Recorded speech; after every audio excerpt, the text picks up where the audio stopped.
Have you ever stood at the peak of your success and felt only the dizziness of the fall to come? That paradoxical horror, when your greatest victory feels like the beginning of your worst defeat. Know this paradox is not your personal mistake, not a glitch in your system. It is the action of a fundamental, hidden law of the psyche, a law that governs the tides of our inner universe.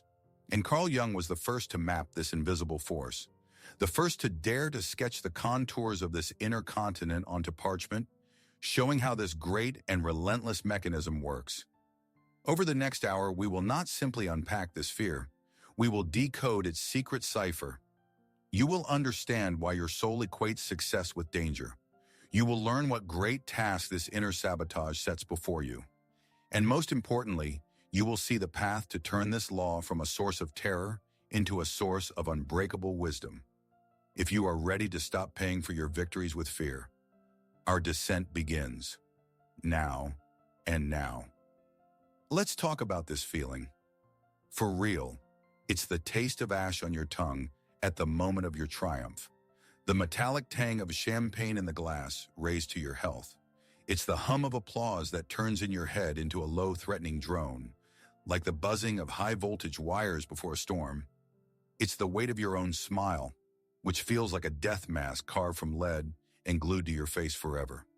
You look at yourself in the mirror and don't recognize that successful, radiant person, because you know that behind his eyes lies only a quiet, primal terror.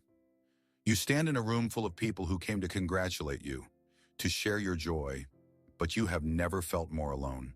The icy chill of isolation in the midst of the warmest reception.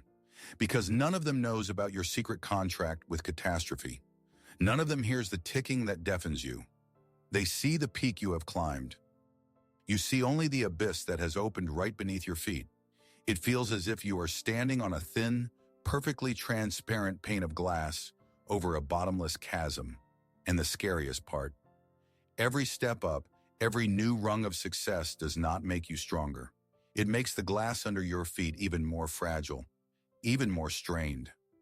You hear it quietly creak under the weight of your achievements, and you just know in your gut that the next step could be the last, the one that will turn everything into shards and send you into a long, soundless fall. And if any of this resonates with you, if you recognized in these images your own private hell, then I know what next move your mind makes. It begins to judge. It whispers in your ear the poisonous, familiar words about your inadequacy. And so before we go any further, let me tell you what you should have heard long ago. You are not broken. You are not ungrateful for your success. And you are most certainly not going insane. What you are experiencing is not a sign of defect. It is a sign of depth. It is a sign of a complex, finely tuned, and desperately honest soul that refuses to live on the surface. A soul that instinctively senses the lie in the simplified formula, success, happiness. Your anxiety is not evidence of your weakness. On the contrary, it is evidence of your integrity, rebelling against a one-sided, flat view of life. Your condition is not a pathology. It is a tragically misinterpreted message from the healthiest part of your being. The part that is desperately trying to reach you and tell you something extremely important about balance, wholeness, and the true cost of one-sided ascent. So if this feeling is not a sign of defect, then what is it? What message have we so tragically misunderstood? What if this fear is not your enemy? What if it is your most faithful guardian? An ancient protective mechanism of your psyche that is trying to shield you from a danger far more terrifying than failure. From the danger of losing yourself in the blinding light of your own success, from the risk of turning into a shiny but hollow statue of yourself, a monument to your achievements devoid of soul. Think about it. Your conscious mind sees only one threat: failure. But your deeper wisdom, your soul, knows of a risk far subtler and more destructive. The risk of becoming so identified with your role as winner, with your shining mask, that you forget who you truly are when the lights go out and the applause fades. What if your anxiety is not a premonition of a fall, but your soul's desperate attempt to keep you from flying too high? A flight that pulls you away from the ground, from your roots, from your humanity. This inner guardian is not afraid that you will fall. It is afraid that you will fly away forever. And to understand the wisdom of this inner guardian, to decode its anxious yet vital message, we must first perform an act of intellectual purification. We must burn the false maps by which we have grown accustomed to navigating our inner world. These maps were handed to us by a society obsessed with endless growth and one-sided positivity. They bear popular yet dangerous roots. Just be more confident. Think positive. It's just imposter syndrome. These explanations are convenient. They lie on the surface, but they are not just wrong. They are harmful. They make us wage war on the symptom while ignoring the disease. They convince us that the problem lies in us, in our insufficient confidence, rather than in the very course we have set. Therefore, before we turn to the true map inscribed by Jung, we must ruthlessly dismantle these popular myths that only drive us deeper into the trap of guilt and self-flagellation. Our first step is deconstruction. So, the first false map we'll throw into the fire is the most popular and the most deceptive. It is the label you have likely tried on more than once: imposter syndrome. It seems so fitting, doesn't it? That feeling that you are a fraud, that your success is the result of luck or a misunderstanding, and you are about to be exposed. This label perfectly captures the phenomenology of your fear. It gives your suffering a name, and that brings temporary relief. But here's the trap. It is a name, not a diagnosis. It is a label that describes your fear, but does nothing to explain its source. Calling a fever fever does not mean understanding which virus caused it. You are trying to treat a symptom, mistaking its name for its cause. The second and third maps are closely related. These are the mantras of modern productivity culture. I need more positive thinking, and I just lack self-confidence. You look at your fear and decide it is simply a deficiency of something good. If only you could pump up confidence like a muscle, or force yourself to think only good thoughts, the problem would vanish. But that is like trying to level the list of a giant ship by rearranging deck chairs. You polish the brass and fluff the cushions, while the cause of the list is the shifting of thousands of tons of cargo in the dark, echoing hold. Your confidence is not something you can pump while ignoring the alarm signals from the engine room of your soul.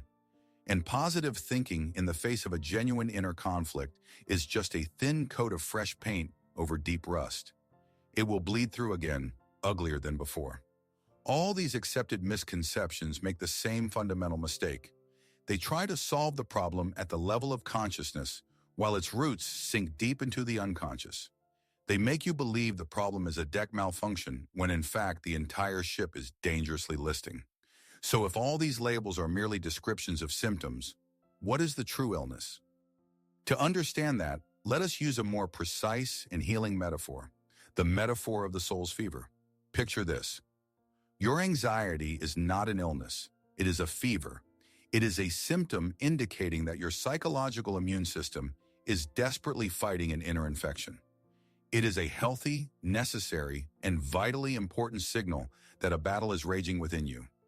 Your soul burns with fever not because it is weak, but because it is fighting desperately for its integrity. The heat you feel is the heat of a sacred war against inner division. And what is success in this picture? Success is not the cause of the disease. Success is a catalyst. It is a factor that sharply raises the temperature, making a hidden, chronic inflammatory process unbearably acute and obvious. When you are in the shadows, striving toward a goal, the inner imbalance can smolder for years, almost imperceptibly. But when you step onto the stage, under the spotlights, when the pressure of expectations and the weight of achievements crash down on you, this external heat instantly amplifies the internal inflammation. Success forces your psyche to work at the limit, and the hidden infection, your inner split, manifests in all its feverish force. And here we come to the greatest danger. When the body has a fever, the most foolish thing to do is simply to bring the temperature down while ignoring its cause. To try to muffle your anxiety with positive affirmations, willpower, or self-deception is like taking a fever reducer for a severe case of pneumonia. Yes, for a short time you will feel better. The temperature will drop, but the illness will not go anywhere. It will entrench itself in the silence, and the next attack will be far more destructive. You will buy temporary relief at the price of future systemic collapse. Therefore, our task is not to bring this fever down. Our task is to treat it with the greatest respect, to acknowledge it as a wise messenger, and to ask the primary diagnostic question, which specific infection, which inner split is my soul fighting by raising this heat? The answer to this question is the key to healing, and this inflammatory process, this inner struggle, has its own recognizable rhythm, a pulse. Let us try to hear it together. And now I will ask you to do something important, something that requires silence and absolute honesty with yourself. Pause this video when I finish speaking. Not for 5 seconds, for as long as it takes to hear the answer from your own depths. Close your eyes and remember your last great success, a moment of triumph, a project you completed, the peak you climbed. Feel it again. And now, remember what came before it, that period of failure or deep uncertainty or despair that preceded the rise, a moment when you felt weak, incompetent, perhaps even worthless. Allow that feeling to return as well, just for a moment. And here is the main question I ask you to answer in silence. Wasn't your desperate, feverish striving for that success an attempt to run from the specter of that failure? Wasn't your ascent the fuel you burned to the last drop in order to fly as far as possible from the pain of the previous fall? Wasn't your obsession with details, your perfectionism, a desperate prayer never ever to feel that humiliation again? Sit with this. Acknowledge this rhythm, this pendulum, this running from shadow to light and back into fear of the shadow. Success born not from the joy of creation, but from the terror of your own inadequacy. A victory that feels not like a gain, but like a temporary reprieve from pain. This is the heat of your fever. This is the pulse of your inner divide. If you were honest with yourself, you may have felt a prick of recognition. You saw this pattern, this perpetual motion machine fueled by fear, and you are no longer alone in this knowledge. If this moment of introspection brought you that prick of recognition, if you saw in your life this painful, repeating pattern, know this: you have not discovered in yourself a unique flaw. This pendulum from despair to triumph and back to fear is not your personal dysfunction. It is not a flaw in your character. It is the very pulse of the psyche. You have just felt in your soul not the scar of a personal trauma, but one of the load-bearing structures of psychic reality itself. An ancient, universal, and implacable law that operates in each of us regardless of our will. For centuries, humanity has felt this rhythm. Poets wrote of it, myths hinted at it, tragedies were built upon it. But no one could name it, no one could draw its scheme. Until a Swiss doctor, a researcher of the depths of the soul, devoted his life precisely to this, to the study of the great rhythms of the unconscious. His name was Carl Gustav Jung. He was not just a psychologist, he was a cartographer of invisible worlds, an archaeologist of the soul. He listened to this pulse in the stories of his patients, in dreams, in myths, in alchemical treatises, and he saw that this pendular run from one extreme to the other is not a coincidence, but a fundamental law of nature. And he gave this great law a name borrowed from the ancient Greeks, a name that sounds like a spell, like a key to a secret door. Enantiodromia, an ancient Greek word meaning running toward the opposite. It is the principle that states everything driven to an extreme, everything that develops one-sidedly, inevitably generates and summons its opposite. The higher the light ascends, the deeper the shadow thickens. This understanding is not merely an intellectual exercise. It is the first key to solving your mystery, the first step towards ceasing to be a victim of this tormenting pendulum and beginning to become its conscious keeper. So enantiodromia, let's break down this great law using the simplest and most powerful image imaginable, the image of the psychic pendulum. Modern culture has sold us the illusion that personal growth is a straight line forever going upward, success after success, victory after victory. But this is a lie. It is a flat earth map, utterly useless in the volumetric, dynamic reality of the soul. The truth is that your psyche is not a straight line. It is a pendulum suspended at the center of your being, and it obeys implacable laws. The harder you pull this pendulum to one side, to the side of conscious control, order, success, light, positivity, the more potential energy it accumulates for the return swing. Every gram of effort invested in one-sided movement turns into a kilogram of inertia for movement in the opposite direction, toward chaos, failure, darkness, negativity.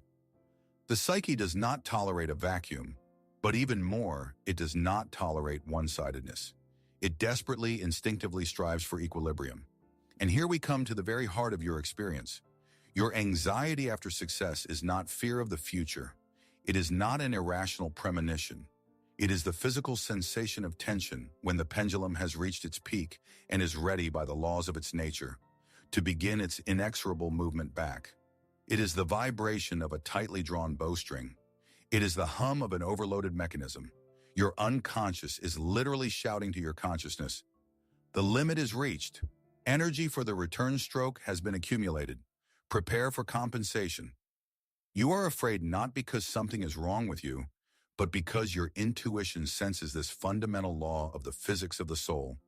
And this is not punishment. It is not karma. It is not a cruel fate that haunts you. It is simply the law of conservation of psychological energy. Just as the body maintains homeostasis, constant temperature, constant pressure, so too does the psyche maintain its own balance. Any extreme is perceived as a threat to integrity, and it automatically triggers a compensatory mechanism. Jung did not invent this principle. He simply rediscovered it for psychology, seeing it at work in the souls of his patients. But the idea itself is as old as the world. 2,500 years ago, the ancient Greek philosopher Heraclitus the Dark already spoke of it. He taught that everything in the world moves and passes into its opposite. Cold warms, warm cools, wet dries, dry moistens. War, he said, is the father of all. It is in the tension between opposites that life is born. Thus, what you took to be your personal curse, your shameful secret, is in fact the manifestation of a universal, cosmic law pulsing in the very fabric of your soul. You are not broken. You are simply living in a world governed by the great rhythm of enantiodromia.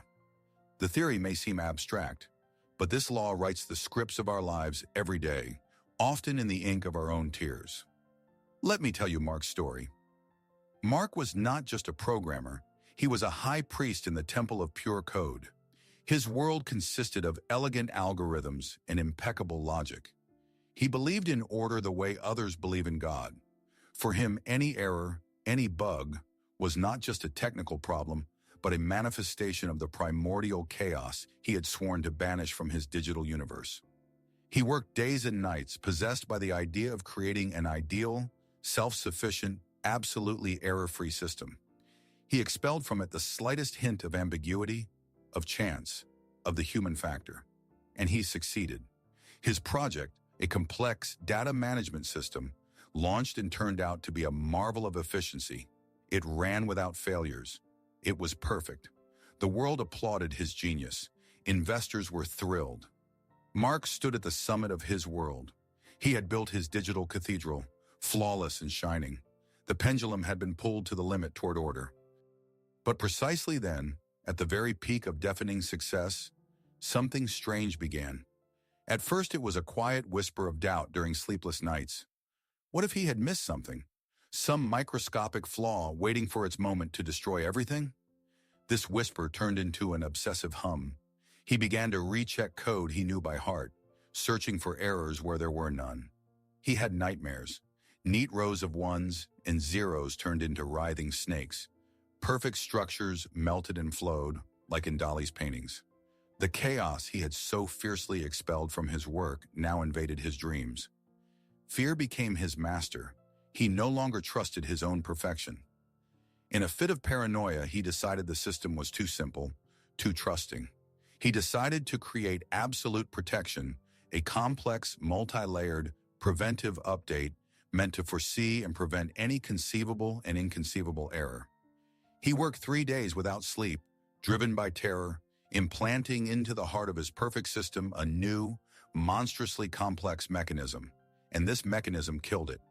This new complexity, born of fear, created an unforeseen logical paradox, a loop that forced the system to devour itself. One day the screens across the company went dark.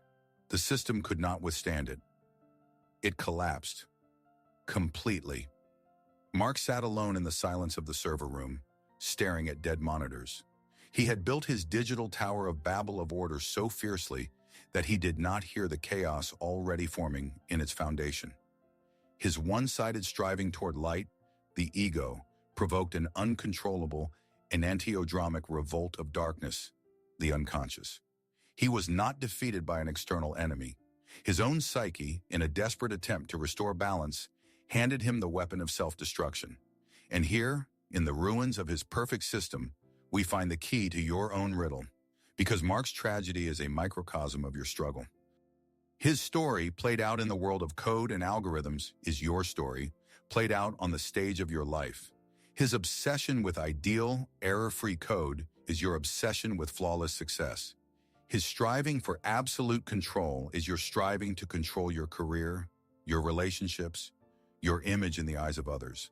His belief that order and logic are the only things that matter is your belief that strength, competence, and achievement are the only things that define your worth. And just as Mark expelled chaos, chance, and error from his digital world, you do the same with your inner world. Your conscious striving for success, your identity as a winner, what Jung called the ego, is so strong that it not only ignores but actively represses and demonizes its direct opposite: the possibility of failure, the right to imperfection, the permission to be weak, tired, confused. This exiled, unrecognized, despised part of your personality is what Jung called the shadow. The shadow is not evil in the biblical sense. It is simply everything we do not want to be, but inevitably are. It is our inner other. And the brighter the light of your conscious ideal, your ego, the longer, darker, and denser your shadow becomes. The law of enantiodromia guarantees that this shadow will not disappear. On the contrary, the more energy you invest in your light image, the more energy accumulates at the dark pole of your personality. It waits. It gathers strength in the basements of your soul. And now we come to the most important point. Your anxiety at the peak of success is not fear of a future fall. It is the sound of your own shadow's footsteps. It is the one following on your heels. It is its breath you feel on your neck at the moment of triumph. It doesn't come to destroy you. It comes to demand recognition, to restore balance, to remind you that you are not only the shining hero on stage, but also everything you left behind the curtain. You are not afraid of failure. You are afraid of the part of yourself you have appointed responsible for all possible failures. And the higher you climb, the louder it knocks on the door, demanding to be let in. And this shadow is not an abstraction. It is not some faceless monster from the depths. The shadow is a kingdom in exile. It consists of very specific, living, breathing parts of your personality that you once deemed unacceptable, weak, or inappropriate for your path to success. Every conscious "I must be strong" gives birth to a shadow in the form of a suppressed "what if I'm tired?" Every "I must control everything" gives birth to a shadow in the form of a longing, "what if I let go?" So now I ask you for even greater courage than before. The courage to look your exile in the face. Ask yourself and do not rush your answer. Which inconvenient part of yourself did you sacrifice on the altar of your success? What exactly did you banish into the shadow to become who you became? Perhaps it is your right to rest, to aimless, unproductive being, that part of you that wants to just lie down and watch the clouds, but which your inner critic brands as laziness and procrastination? Or perhaps you banished your vulnerability? The ability to say, "I don't know.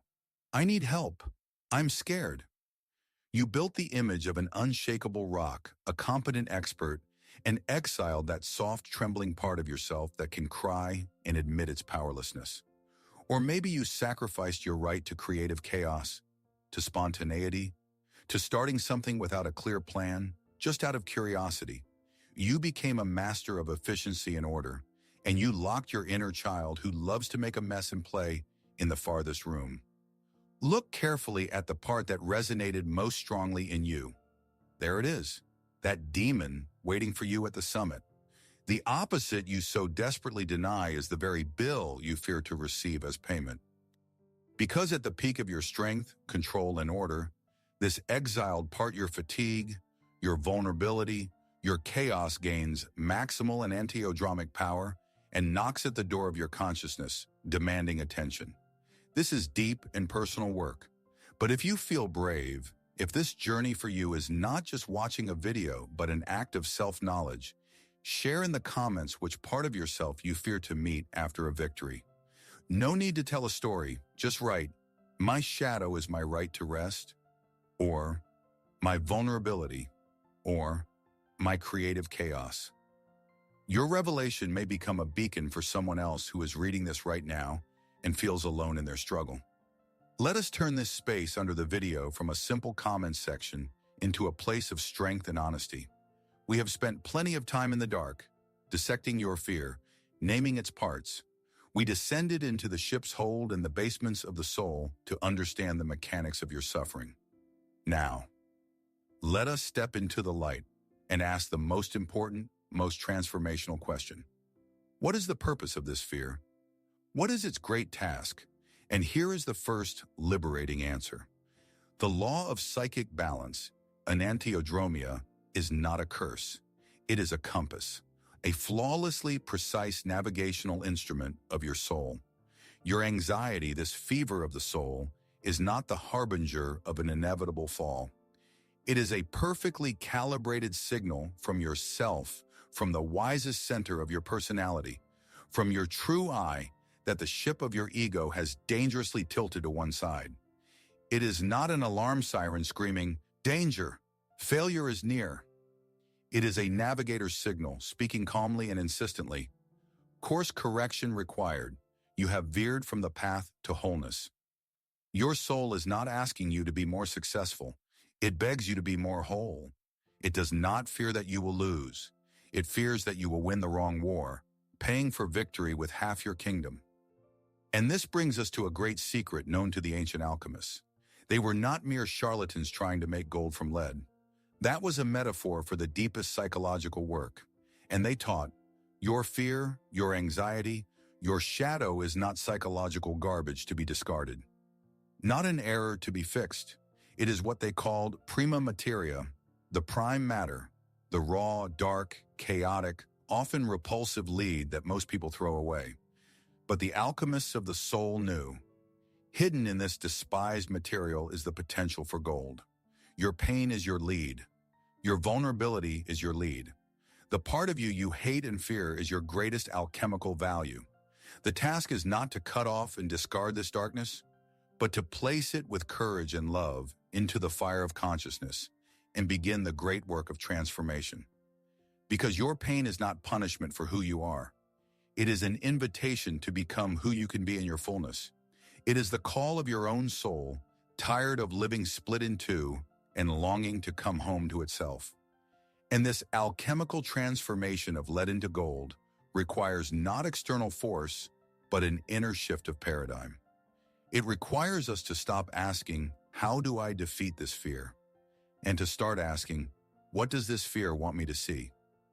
The instinctive reaction of our ego, our conscious I, to the appearance of the shadow is to fight, to suppress fear by willpower, to drown it out with new achievements, to run from it by working even harder. We believe that if we build the walls of our fortress of success high enough, the shadow will not reach us. But we forget that the shadow is born within these walls. It is not an external enemy. It is our inner exile. And the higher the walls, the darker and more stifling our own prison becomes. The true solution lies in the exact opposite, in an act of the greatest psychological courage. Turn around, stop, look your shadow in the eyes. And instead of drawing a sword, extend your hand and invite it to negotiate.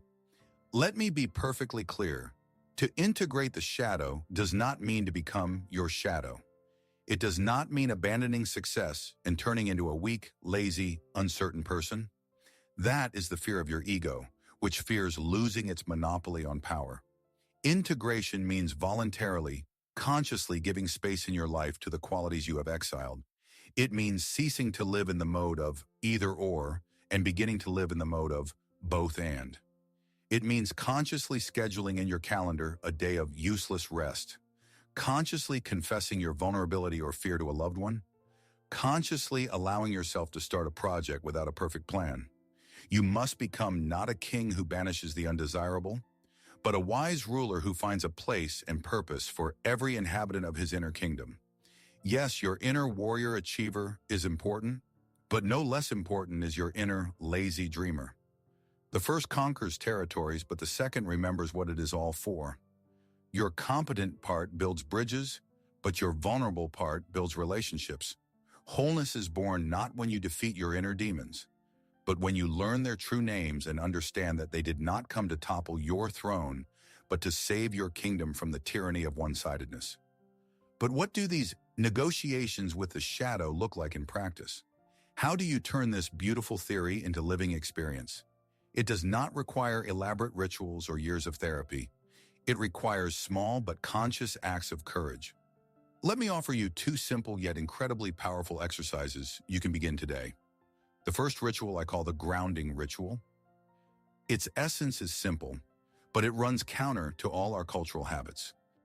After every significant success completing a project, receiving praise, achieving a goal before you pop the champagne, before you begin accepting congratulations, consciously set aside 15, 20, or better yet 30 minutes for a quiet, solitary activity that symbolically connects you with your shadow.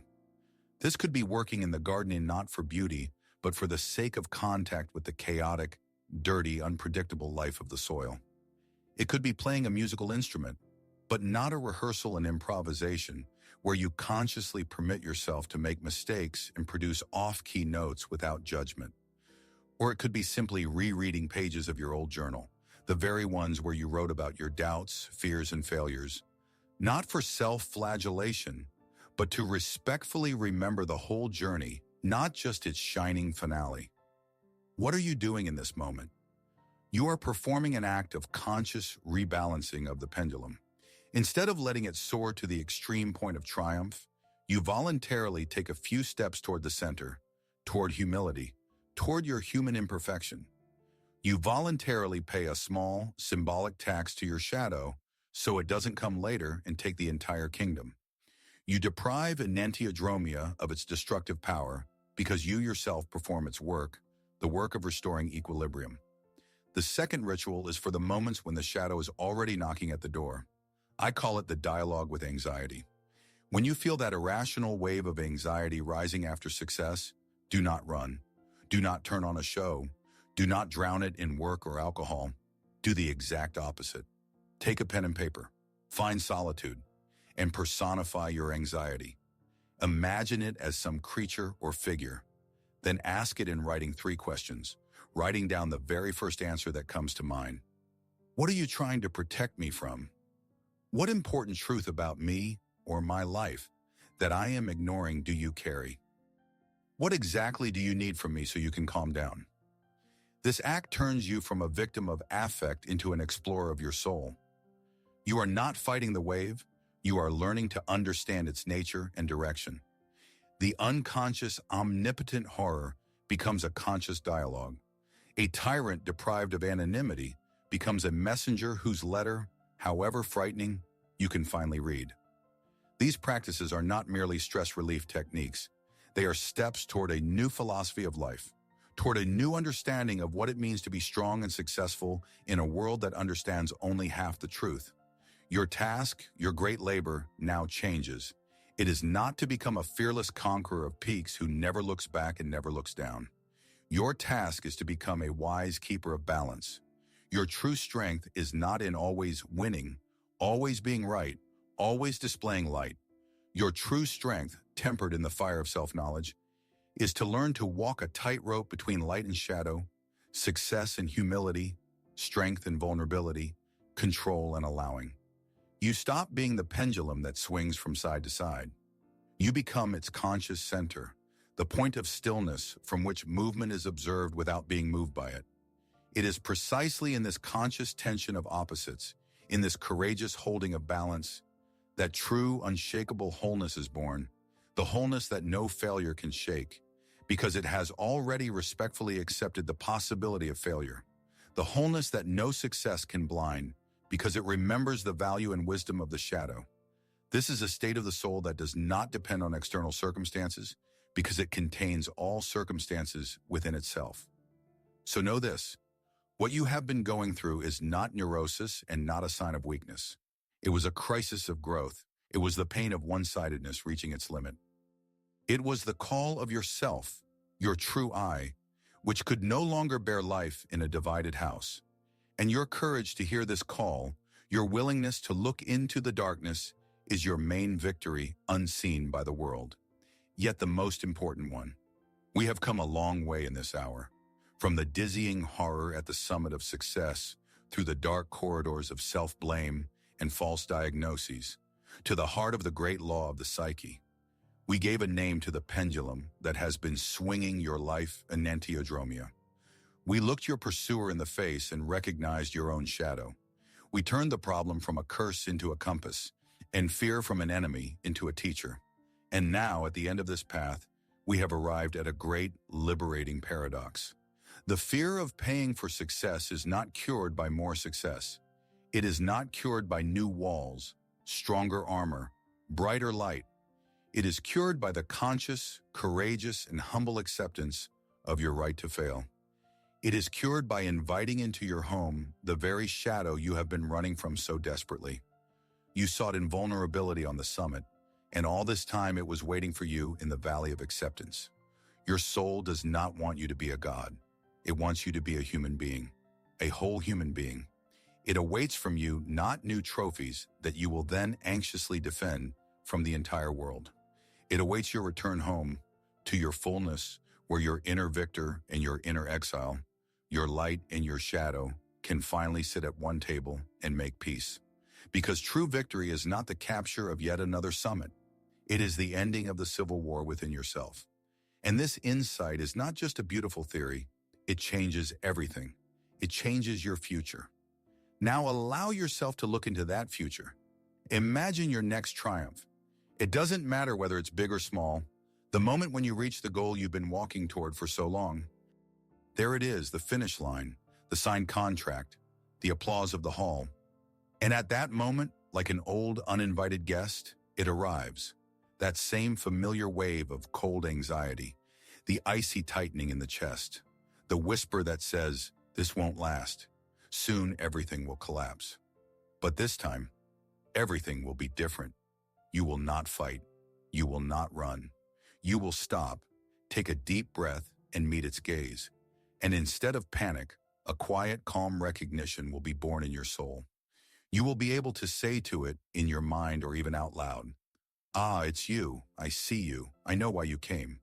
You are not a harbinger of misfortune. You are the keeper of balance. You came to remind me that I am human, not a god, that I have not only strength but also vulnerability. Thank you for this reminder. I hear you." And at that moment, an alchemical miracle will occur. Fear that has been recognized and heard, fear that has been given a name and meaning, will lose its poisonous, irrational power. It will not disappear after all. The shadow cannot vanish while there is light. But it will cease to be your silent tyrant. It will turn into a wise, if stern, advisor, into an instrument panel that simply signals a list. Your fear will cease to be your master and will become your servant, working for your wholeness rather than your division. You will not gain fearlessness. You will gain something far more valuable, an unshakable inner peace, born of accepting your fullness. And before we conclude our shared journey, I want to thank you, not simply for your time and attention, which in our world are the most precious currency. I want to thank you for something far more valuable, for your courage, for your trust, for your willingness to walk this path to the end, to look into those corners of your soul where most people are afraid to cast even a fleeting glance. This work quiet, inner, invisible to the world is the most important of all. Your courage to face your own shadow, your determination to seek wholeness rather than only success, makes you part of an invisible yet powerful community. A community of those who seek not just answers, but the right questions. Those who seek not just success, but deep, unshakable meaning. Those who intuitively understand that true growth happens in depth, not on the surface. Everyone who dares to take this path lights a small candle in the common darkness of the collective unconscious. Your personal work is not an act of selfishness. It is a contribution to the healing of a world desperately ill with one-sidedness. Therefore, the next time you feel alone in your search, in your striving for depth amid a superficial world, remember this hour. Remember that right now, thousands like you are making their own descent. You are not alone on this journey. You never were, and you never will be. Our time for today has come to an end, but I believe this conversation is only the beginning of your own, even deeper dialogue with the soul. If this journey inward resonates with you, if you feel that this speaks your language, then I invite you to become a regular participant in this exploration. Subscribe to the channel and be sure to click the bell so you don't miss our next conversation. This will ensure that our paths cross again. Here in this space, we will continue together to decode the maps left to us by the great explorers of the spirit. We will learn to read the symbols our soul sends us in dreams, in crises, and even in our most irrational fears. We will build bridges to those parts of ourselves we thought were lost and discover strength where we once saw only weakness. This is not just content. This is a joint work of reclaiming our wholeness. And for now, as you return to your world, to your battles and your triumphs, take with you this simple yet eternal truth. Keep it in your heart as a compass in the darkest and the brightest times. And remember, the darkest hour is not the harbinger of the end, but the promise of dawn.